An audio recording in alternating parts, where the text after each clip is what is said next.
Hello दोस्तों, मैं हूं हिमांशु शर्मा और स्वागत है आप सबका ज्योग्राफिकल थॉट सीरीज के एक नए वीडियो में। और हम पढ़ रहे हैं अभी पिछले 3 वीडियो से the classical period of modern geography, जिसके 3 वीडियोस हम पढ़ चुके हैं। Ritter, Humboldt, Oscar pascal and Julius Froebel, ये दोनों का एक ही वीडियो था। तो 3 वीडियोस हम पढ़ चुके हैं। उसी सीरीज का चौथा वीडियो या फिर लास्ट वीडियो भी हम इसको मान के चलते हैं, ये आखिरी वीडियो है the classical period of modern geography series का। ये जो चैप्टर है यहीं पर समाप्त हो जाएगा, खत्म हो जाएगा। इसके बाद हम डेडिकेटेड वीडियोस पढ़ेंगे अलग अलग ज्योग्राफर्स के बारे में जो कि बिलोंग करते हैं जर्मनी से।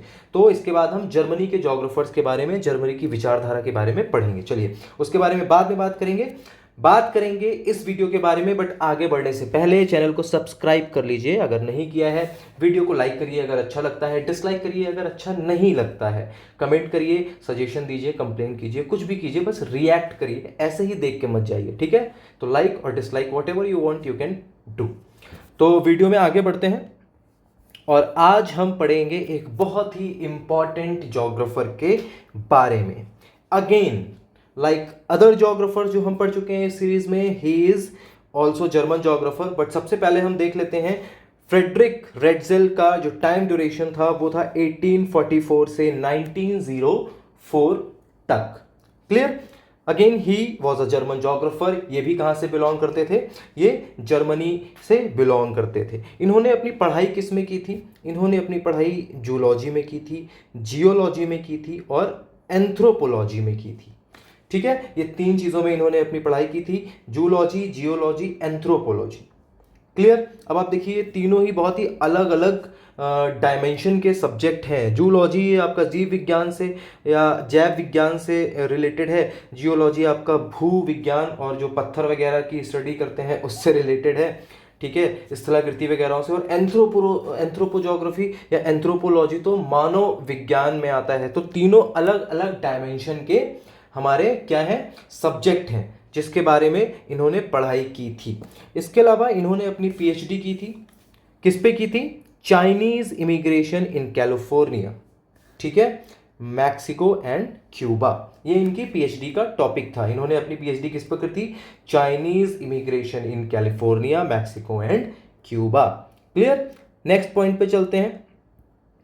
फेमस ज्योग्राफर फिशर, एशहर्ट, हेटनर, ये 3। अभी हेटनर के बारे में आप पढ़ेंगे जर्मन ज्योग्राफर में तो आपको पता चलेगा कि हेटनर भी बहुत महान ज्योग्राफर हुए हैं। तो फिशर, एशहर्ट एंड हेटनर ने स्टडी की थी किसके अंडर में? फ्रेडरिक रेटजेल के। तो आप समझो कि जब इतने बड़े बड़े ज्योग्राफर्स रेटजेल के अंदर स्टडी कर रहे हैं तो आप खुद ही सोचो कि वो अपने आप में कितने महान और कितने बड़े ज्योग्राफर होंगे, ठीक है। इनको पॉलिटिकल ज्योग्राफी का पिता माना जाता है। He is known as father of political geography. इसको भी इंपॉर्टेंट मार्क कर लीजिए, या आपके यूजीसी नेट के एग्जाम में आ सकता है कि who is the father of political geography. तो आपका आंसर होगा फ्रेडरिक रेटजेल, ठीक है। इन्होंने लेवेंसरोम का कॉन्सेप्ट दिया था। ये शब्द इन्होंने यूज किया था लेवेंसरोम, किसके लिए? लिविंग स्पेस के लिए, ऐसा एरिया, ऐसी जगह जहां पर लोग निवास करते हैं, ठीक है।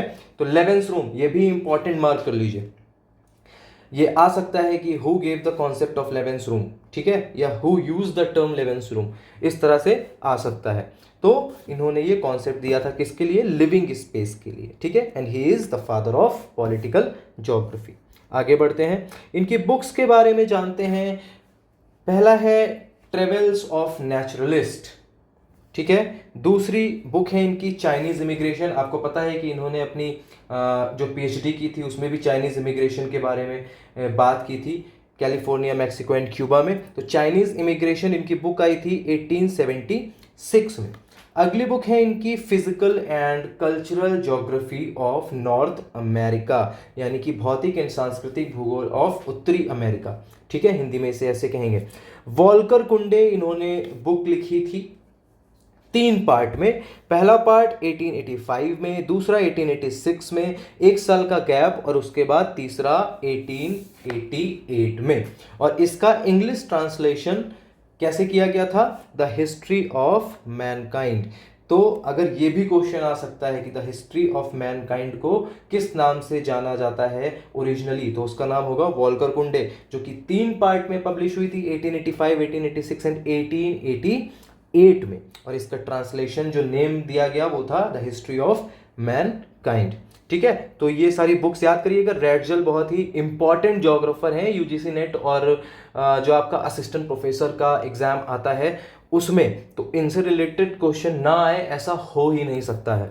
ठीक है, आगे बढ़ते हैं और बुक्स के बारे में बात करते हैं। इन्होंने वर्गली चेंडे अर्डकुंडे नाम की बुक, आपने अभी पिछली वीडियो में ऑस्कर पास्कल में भी ये शब्द सुना होगा।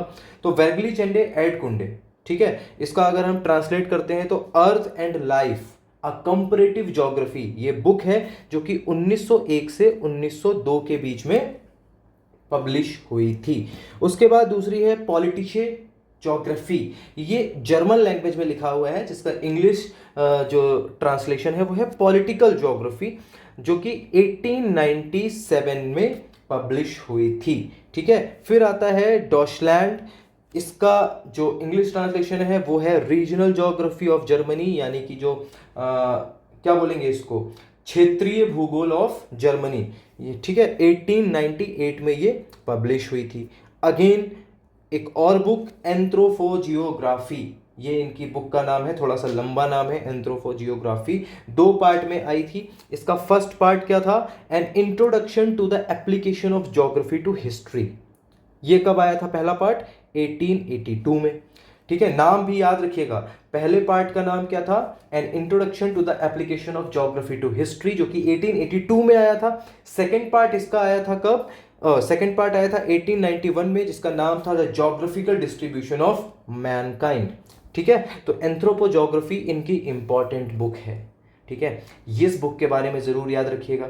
ठीक है, और उसके अलावा इसके 2 पार्ट थे, फर्स्ट पार्ट 1882 में आया था एंड सेकेंड पार्ट 1891 में आया था। क्लियर, आगे बढ़ते हैं।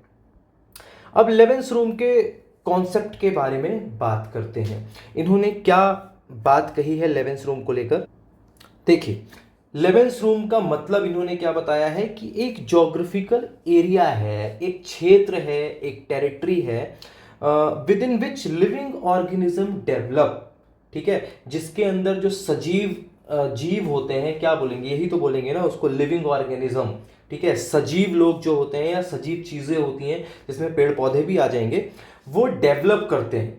इन शॉर्ट इसको हम कह सकते हैं लिविंग स्पेस, ऐसा एरिया जहां पर लिविंग ऑर्गेनिज्म अपने आप को डेवलप कर रहे हैं या फिर हो रहे हैं। और इनका मेन फोकस क्या है लिविंग स्पेस को लेकर, या वहां पे कौन सा लिविंग ऑर्गेनिज्म है, तो लिविंग ऑर्गेनिज्म में तो बहुत सारी चीजें आ जाएंगी, बट इनका जो सेंटर पॉइंट है वो है हमारा ह्यूमन। ठीक है, याद रखिएगा, अभी पीछे इन्होंने बुक लिखी थी एंथ्रोपोज्योग्राफी, एंथ्रोपो का मतलब मैन से रिलेटेड है। ठीक है, तो यहां पर लिविंग स्पेस में जिस लिविंग ऑर्गेनिज्म की ये बात कर रहे हैं, उसका जो क्या बोलेंगे उसको पर्याय है, उसका जो अर्थ है वो है ह्यूमन से रिलेटेड है। ठीक है, और इसके बाद इन्होंने बताया 3 फैक्टर बताए हैं इन्होंने कि ह्यूमन डेवलपमेंट कैसे होता है, या फिर उसके लिए कौन कौन से फैक्टर्स जिम्मेदार हैं। सबसे पहला नाम इन्होंने जो यूज किया वो है लेक या लेज, इसका जो इंग्लिश में मतलब है वो है सिचुएशन। जिस जगह की ये बात कर रहे हैं लिविंग स्पेस, वहां पर ह्यूमन कैसे डेवलप करेगा, सबसे पहले तो कि उस जगह की, उस स्पेस की सिचुएशन क्या है, क्या वो सिचुएशन इस तरह की है कि वहां पर ह्यूमन डेवलप कर सके। ठीक है, दूसरा है रोम, जिसका मतलब है स्पेस। ठीक है, और तीसरा है रहमन, यानी कि लिमिट्स, यानी कि जो ह्यूमन है वो किस लिमिट तक अपने आप को डेवलप कर सकता है। ठीक है, वो किस लिमिट तक अपनी लिमिटेशन को एक्सटेंड करता है, वो कितना इवॉल्व कर सकता है। क्लियर, तो ये 3 चीजें इन्होंने दी हैं, लेज, रोम एंड रहमन, यानी कि सिचुएशन, स्पेस एंड लिमिट्स। उसके बाद इनकी जो बुक थी एंथ्रोपोज्योग्राफी, उन्होंने इस बुक में ह्यूमन के बारे में इतना डिटेल में बात की है कि उसकी वजह से, because of his book anthropogeography, again एक इंपॉर्टेंट क्वेश्चन आता है कि इनको फादर ऑफ ह्यूमन ज्योग्राफी भी कहा जाता है। ठीक है, ये एस हटा दीजिए, गलती से टाइप हो गया है। तो इनको फादर ऑफ ह्यूमन ज्योग्राफी भी कहा जाता है क्योंकि इन्होंने एंथ्रोपोज्योग्राफी बुक लिखी थी और उसमें ह्यूमन को लेकर बहुत ज़्यादा रिसर्च, बहुत ज़्यादा डिस्क्रिप्शन और उसके साथ कॉन्सेप्ट ऑफ लेवेंस रूम भी दिया था जो कि लिविंग स्पेस के बारे में था और उसमें डेवलप कौन हो रहा था, लिविंग ऑर्गेनिज्म यानी कि ह्यूमन। तो क्वेश्चन आ सकता है कि who is the father of human geography, तो आपका आंसर अगेन क्या होगा, फ्रेडरिक रेटशेल। क्लियर, आगे बढ़े। आगे बढ़ने को कुछ है ही नहीं, इतनी ही बात थी इनके बारे में। तो ये आप कॉन्सेप्ट ऑफ लेवेंस रूम याद कर लीजिएगा, इनकी बुक्स ज़रूर याद कर लीजिएगा और बाकी सारी जो बेसिक चीज़ें हैं वो तो आप पढ़ेंगे ही। तो thank you so much for this video. Friedrich Ratzel के बारे में बस इतना ही है, मैं शॉर्ट में जितना आपको बता सकता था उतना मैंने बताया है। बाकी अगर आपको इनके बारे में और ज़्यादा डिटेल चाहिए तो you can consider a book, whatever you want, whichever you want. तो इस वीडियो के लिए बस इतना ही। थैंक यू सो मच, अपना ख्याल रखिए, पढ़ते रहिए। मैं आपसे मिलूंगा नेक्स्ट वीडियो में। Bye bye.